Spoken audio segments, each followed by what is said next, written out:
Commence primary ignition. I'm just not the hero type, clearly. What a piece of junk. Enterprise, this is the captain. I got a bad feeling about this. It's all part of the plan.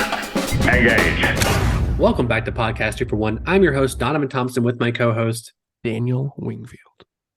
And today is episode 157 of Podcast 2-for-1, youtube.com/2for1 studios, the best place to consume the content. And if you haven't already, hit that subscribe button and notification bell. That way, you're up to date on all future episodes of Podcast 2-for-1. Again, youtube.com/2for1 studios. And if you didn't know, and guys, let's be honest, you probably did not, we are sponsored by Kapow Comics, located at 4047 East Kill Avenue in Sherwood, Arkansas, that they have comic books, collectibles, graphic novels, and of course, special guest appearances throughout the year. Kapow. Daniel, it's 157. First of all, we did this for a long fucking time. It's actually 12:12. So yeah, what clock well, yeah, that. But we're doing this for a long time, you know, and yeah, it kind of you know, this started with the Mandalorian. Guys were talking about Mandalorian episodes 5 and 6, and you know, I just don't know if I would have got to the. I didn't imagine this day happening. You know, I always thought our Lord and Savior Favreau and Filoni would. I don't know, keep us on this path. I always thought, like, you know, it's like our, like for the podcast, sure. we could disagree about this, we disagree about that, but every year and a half, year or so, we can always come back on Podcast for one, talk about the Mandalorian and like, and praise it and put it on this pedestal and stuff. But, you know, if listeners, if you've gotten anything from the last few episodes about season 3, it hasn't been all, you know, rose-colored glasses. And I feel like this is just another case. These last 2 episodes here is more proof that it's not what it used to be. Yeah, no, it's interesting because in some ways the last 2 episodes have been more interesting just because they've had a lot more going on in each of them. Yeah, like there's just been a lot more plot and just action even. And at the same time, they still have this just feeling of a kind of aimlessness is, I don't know, everything. I'm sure they're pulling everything together at the end, but like everything still feels so disparate, and it just feels like we take breaks from what we think are going to be like the main plot and just do these other things. And while there's some interesting action and sometimes some interesting lore type things in there, it's never worth it, in my opinion.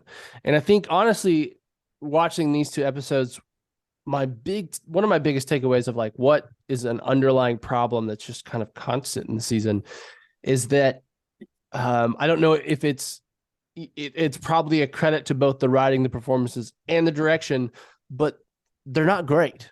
The performances by pretty much all the actors don't feel like real characters. They don't feel like they're selling the role.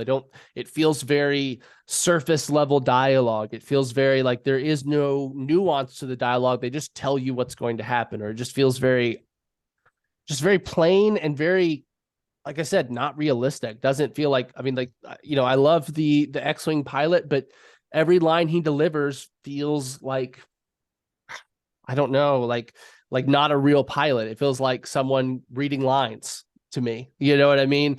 It feels like someone acting as this. It's just, it doesn't come off natural. It doesn't come off like a real character. It just comes off as more theatrical, almost more like theater. And I don't know. And even sometimes, like, you know, the entire town got chased out of the village. Apparently that's 30 people, and they don't look like a town. They look like cosplayers. You know what I mean? Even as I'm like just watching the background actors and how they're acting and stuff, it just is all very like showy and stuff like this, but not like real. Not like it doesn't feel like a reality of like, this is, you know, like such as Andor, where like everyone acts like a real person that lives in a real world with a backstory, and you don't get all that because it's just informing their performance. I don't get any of that with like any character here. And you know, yeah, Jack Black's funny, and every time I get a little Jack Black, it makes me a little happy because I really like Jack Black. Okay, I think he's great. And in some ways, I think he actually fit that role better than Lizzo fit, for sure. But it's just, you know, throwing these celebrity cameos at it, it just feels all so unimportant or nonsensical, or just Like I just have no reason to invest like emotion into it. Like I'm here to just see what happens and, again, see some cool fight scenes because the action scenes are great and they look fantastic and blah, blah, blah. But they're just, it's missing the realness. It's missing and again, it's so hard. Like, where does the blame fall in that? I don't know. I can't believe it's just the writer's fault. I think probably, some of the lines aren't great, but those may not be lines they wanted in there anyway. Those may be studio dictated lines. I can't believe it's all the actor's fault because we know there's some really good actors out there. You know what I mean? It lends me to believe that it comes from direction, that this has been such a consistent style of performance that, and even it's not stuff that we haven't seen. Like it's been in the Mandalorian ever since we went to Tatooine and met the droid lady with crazy hair, right? Like that is exactly what I'm talking about. That now before we had one character like that, and now it feels like everybody's like that. And it's just, I agree. It's just unsatisfying. I do want to pull back a little bit to the chapter 21, the pirate, kind of touch on Jack Black and Lizzo. Those kind of things don't work for me because part of it is I didn't know. I can't think of people are gonna hate me. The actor who originally played Obi-Wan Kenobi. What was his name? I don't remember. Alec Guinness. Yes, Alec Guinness. Like he was pretty famous, and it was kind of like a big deal to get him for Star Wars. And then the other big character in that was James Earl Jones, who just lent his voice. He wasn't physically there, so it's kind of hard to connect that. One of the things about Star Wars that was so kind of magical to me was that they ended up becoming stars because of that movie, particularly Harrison Ford. But it's like it's the whole thing about casting people. You don't like when you cast Brad Pitt in something, you're not just casting Brad Pitt, you're casting Brad Pitt in his other 20 movies too. Some people have the ability to, and it's an example, Daniel Day-Lewis, to become a new character, to embody something like that. Jack Black didn't embody anyone other than Jack Black. I love Jack Black. Like I mean, he's like one of the most delightful human beings on the planet, in my opinion, especially as that's a celebrity, but it didn't help Star Wars casting him. It was like a beat, or like, they were like, hey, it'd be fun if Jack Black got this because we love him and I love him too. And let's get him in. And like, we want everyone to have fun, which I get that. But if you cast Jack Black, cast him as like an alien. Don't cast him, what I'm saying? And like there's ways to doing it to help us believe the world more. Like Simon Pegg. He was in The Force Awakens, but you never knew great. It. He's great as that character. Exactly. And I think you're right. That is one thing that the sequels did do, was it gave us a brand new cast that were all great and relatively unknown before that. Right. And I think you're right that and maybe they're seeing that as a fault. I don't know, but you're right. It's just Kumail Nanjiani in Obi-Wan, right? Awful decision. Horrible. Just downgraded everything about everything when he was on it. And I love Kumail Nanjiani. I think he's hilarious. And I like him in like the roles he's right for. Like, Silicon Valley was great. He's great in that. But I'm just saying, that's the thing. Now, when you think about like that time period, you're like, oh wait, there's a guy who just acts just like Kumail Nanjiani that's in that time period. And you're exactly right. It's not like they're casting a character in a show; they're casting an actor in the show. We don't want you to be a character; we want you to be yourself in the show. And that just feels like, again, it makes Star Wars. It feels like they're treating Star Wars like a theme park, right? Like they're theme parks where it's just like, it's just kind of fun. It's not anything that deep or that cool. It's just kind of surface level, some fun rides, some cool shows. Well, they're treating it like the MCU. They're treating like, I'm going to say like the blockbuster, those properties, which Obi-Wan Kenobi falls in that, Mandalorian falls in that, where it's kind of like for every person, every general person, like it's got the explosions, it's got the fun action sequences. They're treating that like the MCU, which is what the MCU does. They cast people in roles that are actors, and that's, the MCU kind of started that way. Like it started with Robert Downey Jr., who's a famous person, and it started with Scarlett Johansson as Black Widow, and Mark Ruffalo and Edward Norton as the Hulk, and Chris Evans is kind of like, those are actors. Like it's not the same. That universe started that way, right? And it was always kind of fun. Like, oh, they got Stallone to be in Guardians Volume 2, like, and it's okay because it's Guardians, and like it's a small role. Yeah, but it's part of again, that. it's like the expectation in the worlds or those universes are different, right? But Andor somehow, again, it was in pre-production before a lot of these things, like before Obi-Wan Right. Kenobi and released after. It still followed its own set of rules. And so, we have been Yeah. spoiled now by Andor. Its biggest version of that is Andy Serkis. But Andy Serkis, Andy Serkis disappears in his roles.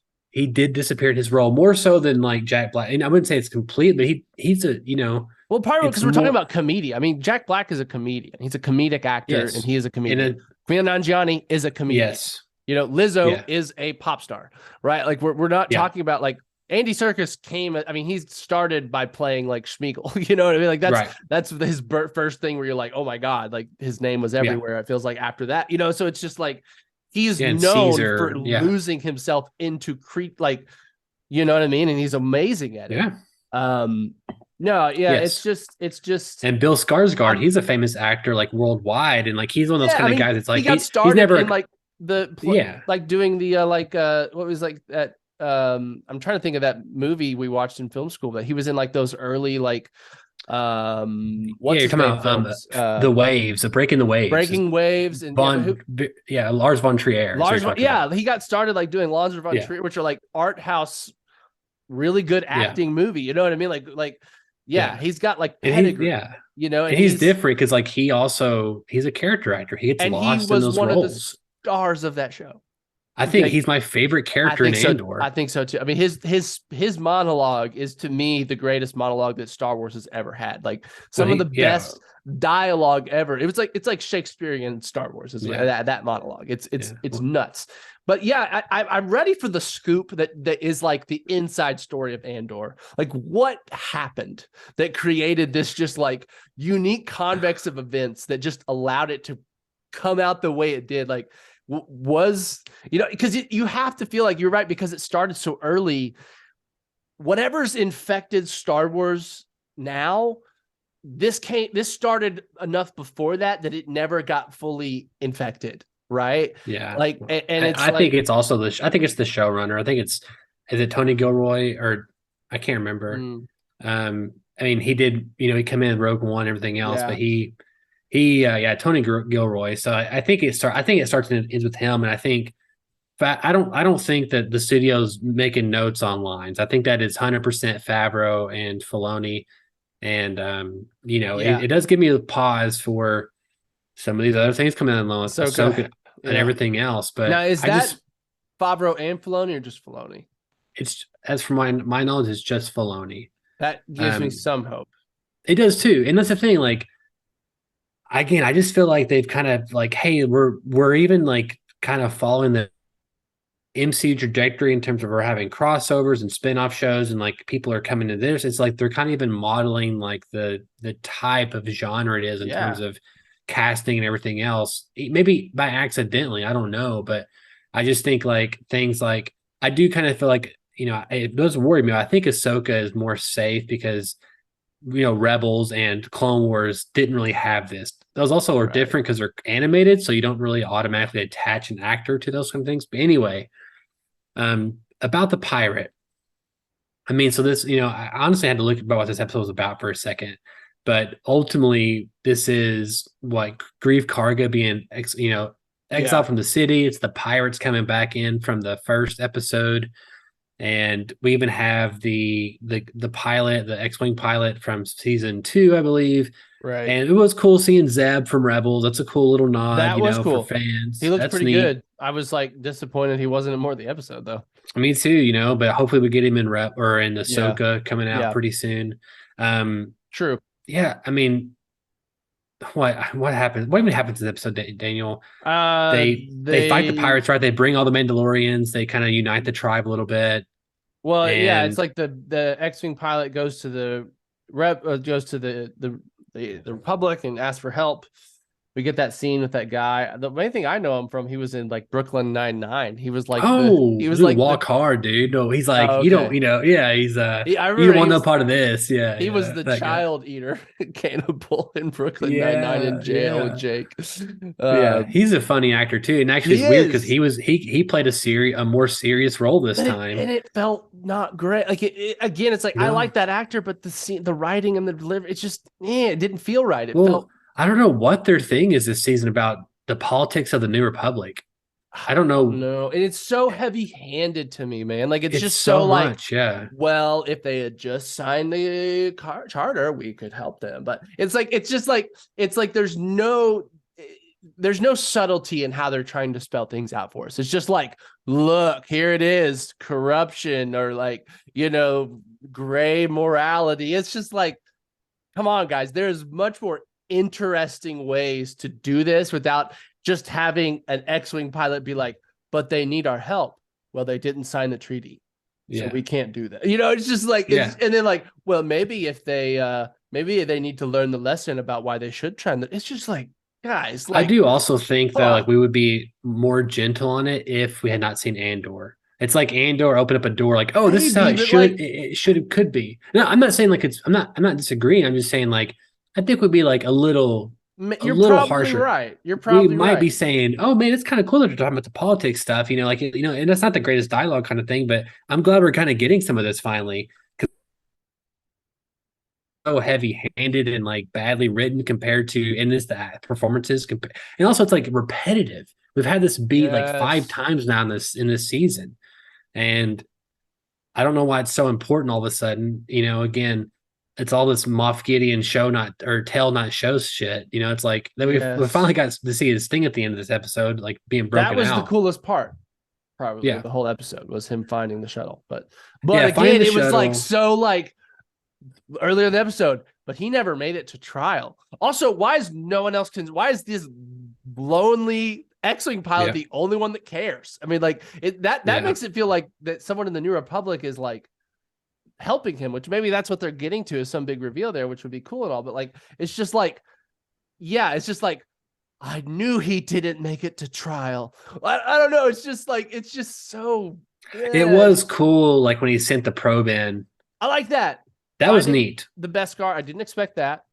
That was cool. I guess the best thing too is like Mando this season, just Mando for real quick. It's all the action sequences are just flying in his, really. It's like there's like been 3 so far. Like half the season's like it's an air battle, which again are cool, but it's like mix it up. Like what happened to Mando fighting people like a badass? And listen, the action in that episode was pretty damn good. Like the dog fighting was good, but I do like seeing a giant Mandalorian jump down with a minigun and just start like it's pretty badass. Like I got some like, okay, this is cool. Like I'm enjoying the action. I'm enjoying just like I mean, again, it's like, why don't we have a Mandalorian video game by now where you're just like in the you're like one of the Mandalorians and going on bounty hunts across the galaxy? We've had a couple of those, but nothing recent. No. So it's good. It's just anyway. Go ahead.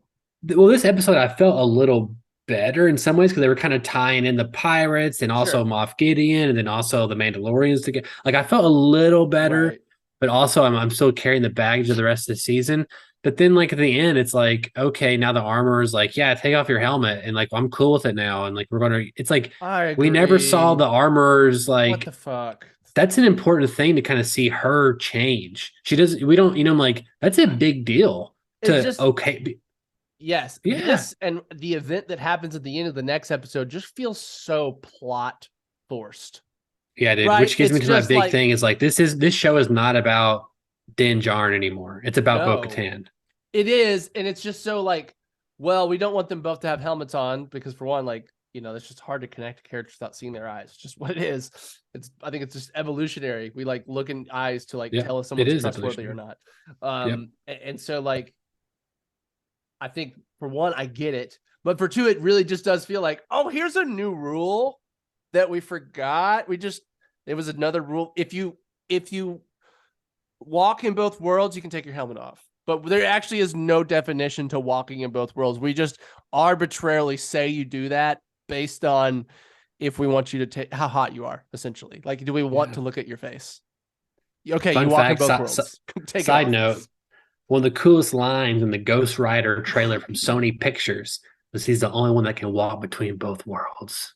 That was so Sure. fun. Right. Fun fact. So Ghost Rider can do that. Bo-Katan is Ghost Rider. That's the lesson. There you go. Yeah, and so getting to the next episode here with this, like, I think the world was kind of interesting. I like seeing the different droids. I love seeing the them drinking oil. Obviously, I saw Christopher Lloyd, and I was like, oh yeah, I forgot. I heard him being cast in it. Yeah. And I love him, and I think he could have worked better than like Jack Black, whatever. But you don't really give a reason of like others. No. He doesn't really have strong motivation to want to.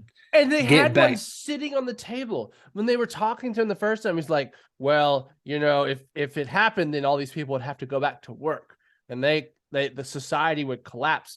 And it could have just been like, I believe our society has gotten too lazy and we all need to start. He was trying to basically like manipulate people into not trusting droids and going back to work. Like that could have been sitting right there. It's just like a basic level motivation. No, it's not that interesting. No, it doesn't connect to anything else. And so, yes, it feels weird and a waste, but at least there is one. They just provided none. And he's just like, it was me, Your Highness. I'm sorry. I hope someday you'll forgive me. And it's just like, did you see the I mean, I think it's supposed to be there, but there was some glaring plot issues with that. But whenever he's talking in the wide shot, when he first like talks to her, to Lizzo, they did some like morph cut stuff because like he's in the wide shot and like he glitches like 3 times. Christopher Lloyd does. I was watching it and I paused it and I went back and watched like 4 more times because I wouldn't like, is this something like buffering issue? It's not. Is there every time? Wow. They were cutting him and like taking out his dialogue, but in the wide shot. And I'm like, just cut to a different shot. Like, don't do that. Like, I was like, this is a $200 million show. Cut to a different shot. And there was, I did notice a couple of times when we were like, Lizzo was not on screen. Like maybe this is just me, but I could tell they were kind of piecing together different takes to put a sentence together a couple of times. Yes. Like, usually I can tell, you can usually tell with like the breaths between words, like if there isn't enough time for a breath, or if it's like that's where it kind of can feel unnatural. And again, maybe like probably no one else would ever notice it. Maybe like, I don't think no one would listen to it, but it was just, again, it just feels like, sometimes feels like, someone throws a bunch of ideas at a sticky board, like, oh, Lizzo, oh, Jack Black, oh, battle droids, oh, Christopher Lloyd. And then like they go shoot a bunch of stuff and someone just has to piece something together from all this like random shit they do on set. So, I don't know. Like it just feels. Well, part of the issue with some of the looks of it all, there was this cool, interesting, like artificial intelligent, like hologram monster thing behind them, always walking behind them, and like even some of the conversation shots. But putting that behind them, behind Lizzo, like a part of her dress thing. Was that her dress? Yeah, that's what I thought. I thought it was some like council member that was like. No, I think it was like a holographic big into the dress. Quit saying we're going to hail each other. Like it's Star Trek. They don't say that in Star Wars. Also. Oh yeah, those 2 fish in the beginning of it, like. Oh, that was the Troy thing. I was like, first of all, really cool having a captain inside of like a aquarium thing. And it's funny seeing like this captain is snacking right now, and it's like the privilege of like this society. But it's like then after that, you have like this Troy scene of like this other fish coming in, and it's just like. It's so bad having these 2 people talk in the shot design. I was like, holy shit, this is bad. We can use some more CGI on like the mouths. Like, give me everything. Like, I love the prosthetics, but CGI the mouth. That would just elevate everything about it. Also, just in terms of hailing, in the previous episode, when Carl Weathers is talking to the guy, the pirate captain, whatever, he's like, when they're invading, like the droids, like whatever's like, sir, you're being hailed. And so he walks over and the guy's like, they do the thing. And at the end, the guy's like, don't hail me again until you're ready to surrender. And I'm like, you hailed him. Like you hailed him. Like, what are you talking about? Like that's just like, and then for one, they could have just like, I wish they had just hung a hat on it and made it like a joke. And he'd be like, He hailed me. Like, like that would have been funny. But the fact that they didn't make it feel like it's like this oversight, like kind of like a script supervisor issue, like kind of thing. Because it's I agree. What? Oh man. Yeah, I mean, and also like look, and this is another thing too, like the decision of in season 2 or Book of Boba Fett, whatever you want to call it, is like Baby Yoda is just this thing. I know, dude. That helps people win little weird sports ball things. Yeah. And it's like he has no bearing on the plot anymore. And No, he doesn't. I feel like that's part of the magic of like he's just a thing that like it's just a thing. He's just a tool. around to keep selling merchandise. That is the 100%. that kid's around. And like yeah, it is. And like again, that's what feels like this show has become like just how much can we like include all these weird characters to sell more merch? I don't know. Like it's also, it's more interesting to me the droids being like, you know what, we don't like being servants and slaves versus no, we love being servants and slaves. We just have a few bad apples. I did like the sci-fi gobbledygook of like the oil transmitting the software. I like that actually. I was like, oh, that's like interesting, but I don't like. They're like, no, we love being slaves and like and working for you guys. But also, how stupidly easy did they put that? Okay, we killed this battle droid. Oh, he has like a little name badge on there with an address for the bar. An address, and like, also it's the what? It's the third one that Din Djarin kicks. He's like, I knew you had to be in here somewhere amongst these thousands. Yeah, it's just it's one of those things where, like, they didn't do any work. It was handed to them. It's like they followed a rabbit trail, It's plot. And all of that was to like, I guess them go on a little thing together. I mean, it's a thing. The important thing in this episode, the whole again, it's the classic Mandalorian thing. We have to we have a goal, and it's like, well, here's a favor for us, kind of thing. It's like, okay, right. I get that that was the show in the first 2 seasons, but like that's not should be the show anymore. No. And then we get to the fight at the end, which was not bad. They incorporated a few things that was kind of cool with like the jetpacks and the ropes and wires and stuff. But also it felt like, why are these Mandalorians? And there was that giant ship out there, so that could be housing most of their stuff. But like we're on this field, I know, and we're just hanging out, and it's like, of course she's going. That's the thing is, of course she's going to win.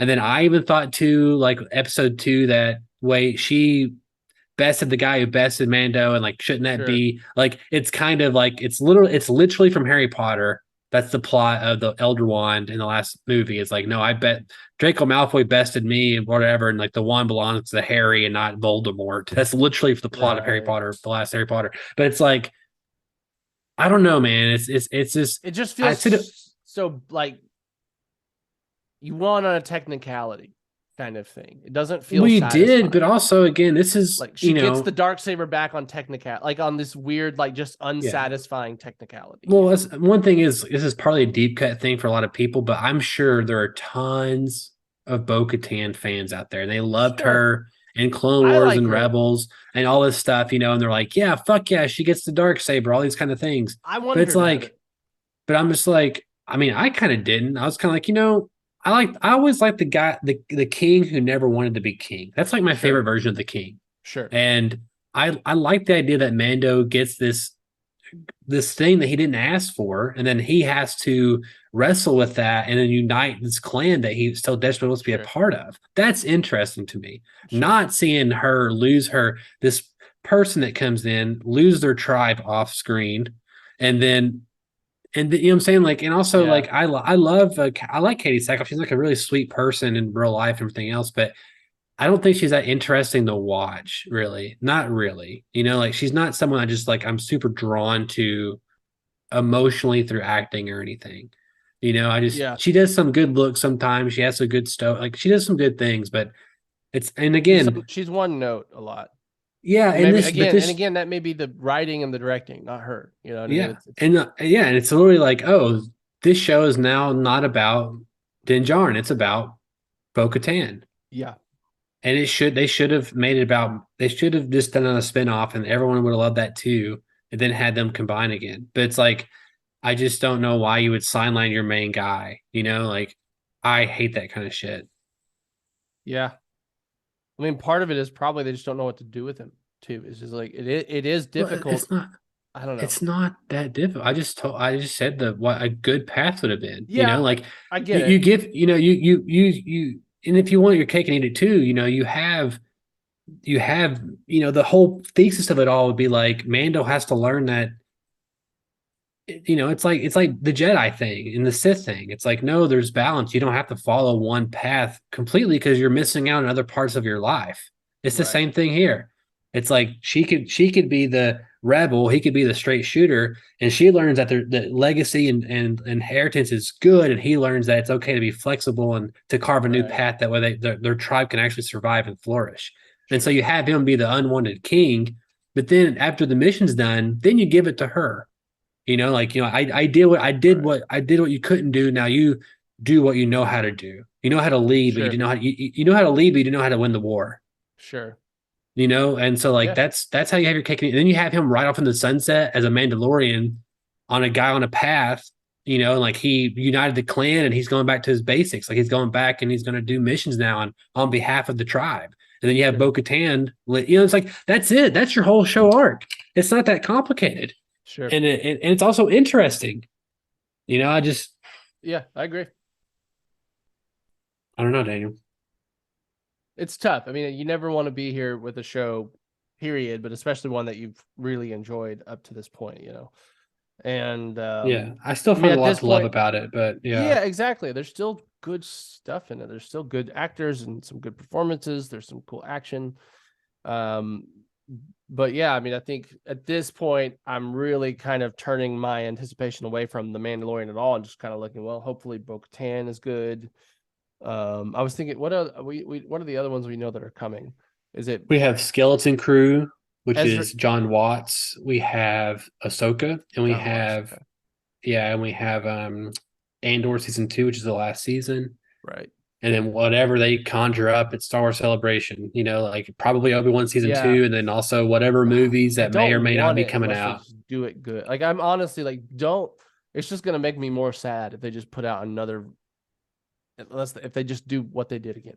Well, they used all their best meat in that first season. Like your meat was Anakin versus Obi-Wan, and like that was, and you wasted it. So like, how can you ever get to that level again? You're gonna do a season where it turns out it was all a dream, and he has to do it again. Perfect. Boom. Yeah, I mean, the only thing you could do is maybe kind of start adapting in live action some of the Rebel stuff, which is like Darth Maul versus Obi-Wan at the end. You know what I'm saying? Awesome. Like, yeah, that's where you kind of maybe can get at the very end. You just tie it back into that, and just shoot it in live action, and and make it. Yeah, that's how you do that. Their final fight is not flashy at all, but it's very poetic.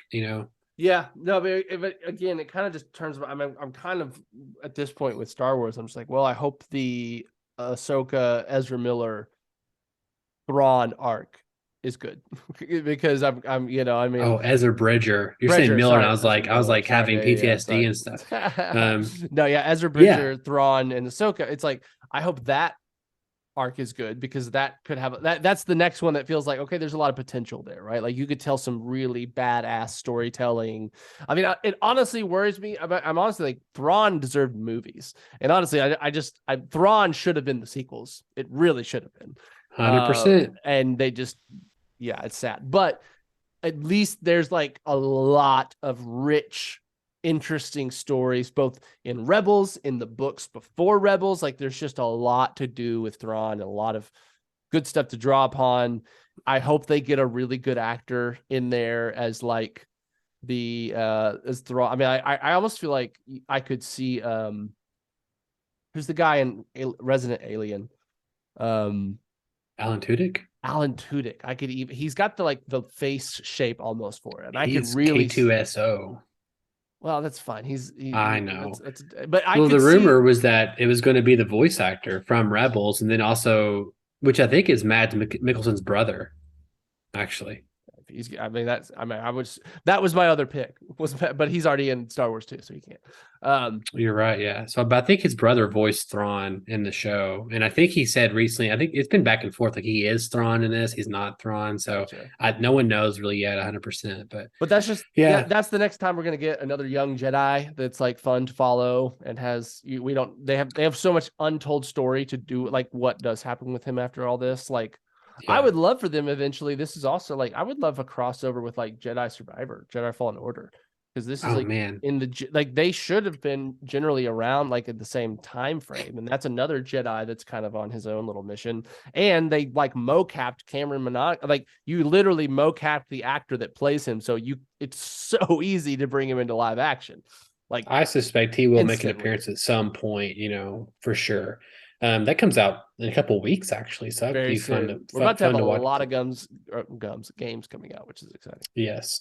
Well, another one I thought of when you were talking was the Acolyte. I think it comes out next year. Prequel. It's a prequel.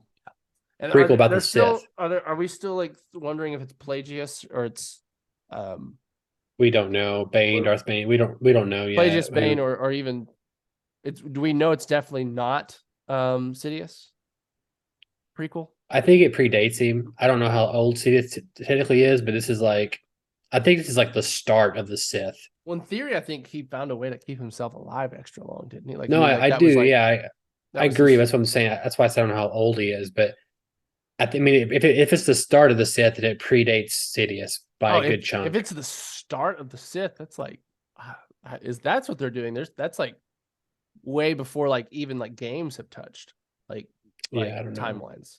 And also I could be wrong. It could be like maybe it's 200 years before Phantom Menace, which is like not the start of the Sith. So more like the start of the Sith that became relevant in the movies, right? The start of that kind of line of Sith. So Plagius Bane, maybe one of those guys. Yeah. Let's look right here. Again, that sounds like that. There's a lot of potential for good shit there. Good characters, good stories, badass action, like just everything. 8 episodes. It comes out in 2024. It takes place approximately 100 years before episode 1. So we'll probably be dealing with Plagius and Sidious. A former Padawan reunites with her Jedi master to investigate a series of crimes, but the forces they confront are more sinister than they ever anticipated. So perhaps Plagius ends up being a woman. I don't know if that's ever like been said either way. I don't know. It probably has in like there's old canon. Yeah, in old canon, yes. I think it was male. Yeah, he was male. But they could always change that for their own purposes. Sure, they absolutely could. So I don't also care about that show either though. I mean, of course I love Sidious and Plagueis, but I'm like, if they can do some like dark storytelling, like give me some like grisly, dark shit, like that could be great. Like if you want to give me like a semi-horror type show where it's like, somewhat of like a Hannibal Lecter but Star Wars kind of thing, where it's like you're seeing some. I don't know. Hey, you're selling me on it. I don't have a lot of faith right now. I don't either. I'm hyping myself far way too up probably. And then I don't have a lot of faith in that, and then also Marvel's just kind of been not the hitting as much lately. Disney is it's got 2 of the most successful franchises in the world in the history of entertainment, and they are both sputtering a bit right now. Yeah, and DC is also sputtering, Interesting. So I feel like DC at least has a plan that should go up. Like it feels like DC's best days are still ahead of it, right? Like they are, but we have to get through this first year and a half of residuals that they cancel. I enjoyed the Blue Beetle trailer, but I don't think it's going to set the box office on fire. Right. If Shazam didn't do it, I'm not sure Blue Beetle will. And so you have the Flash, which has the potential to make a lot of money. That might be really fun and a good movie. Like that sounds like a great movie. Sure. But it's also none of these things matter at the moment, and then Aquaman is doing poor that's the thing. I can't talk about DC. I'm gonna have a fucking brain aneurysm. So Daniel, how can our listeners write into us? Listeners, you can write into bit.ly/241mail. Let us know what you thought of episodes 5 and 6 of The Mandalorian season 3. If you're like us, or maybe like our friend Travis who texted us earlier, weren't quite thrilled with the product we've been getting from The Mandalorian, whether it's the cameos that are bothering you, the writing, the plot. I mean, the fact that Din Djarin and Yoda have been effectively sidelined from anything major going on in the show. There's a lot that might be bothering you. Or you know what? Maybe you're just one of those people that has no standards and you love everything. And, you just you don't hate, you have no opinions. You just absorb the opinions of anyone around you. let us know. bit.ly/241mail. Yeah, please let us know what kind of listener you are so we can block you. I Yeah. guess So we is can the just message. flay you alive on we're gonna dox you. We're gonna read your Yeah. address online. We're going to just I exactly. guess so. Yeah, no, I mean, I tend to have rose-colored glasses on a lot of things that I love. I feel like Um, I have been this factor that it's like continually making your glasses less rose, like ever since. I'm trying. You know what I mean? Like it's like I'm I'm like constantly trying to pull out the polish. I'm always looking for new pairs of glasses. So Yeah. I'm always trying to combat it. But part of it is, we've been talking about this stuff for a long time. Like you and me, we talk about a lot of, 157 different things. Yeah. And and a decent amount of those have been Mandalorian episodes, even if you think numbers versus like we've probably done more. Well, I don't know. I don't know if we've done more Star Wars episodes or more Marvel episodes at this point. It's hard to, probably that would be an Marvel. interesting count. But yeah, I mean, like if you think we used to do a Mandalorian episode every week. So like there's probably at least 20, 30 Mandalorian only episodes. Well, this is chapter 22, so there's at least not that many because we've combined episodes, A kind of few, like. yeah. Yep. So, I mean, we've probably hit like 15. I guarantee you, though, it's probably more Marvel than anything. So let's look. Probably. MC alone, just the Multiverse Saga has 31 episodes. Just the Multiverse Saga. So, I mean, really? that's How did we have just of the multiverse. I mean, we've talked. You got to think how many shows there were. We talked about Wow. every episode. Wow. Okay. I mean, there's a lot there. You're right. Yeah, there's been a lot more Marvel TV. Yeah, I mean, like Star. I mean, we had 5 episodes on the Clone Wars, Star Wars. Like 6 true. episodes on Mando season 1. That's true. Yeah, Star Wars in general says 24 right now. 24 episodes. Okay, is where we're at, which is not and bad. We did some longer. I mean, we did some really long Star Wars reviews of the movies and stuff like that. So yeah. Yeah, I guess we don't have a MCU playlist, I guess, which is kind of wild. Yep. My name is Donovan Thompson. I am Daniel Wingfield. And to quote the great Ognats, we have spoken.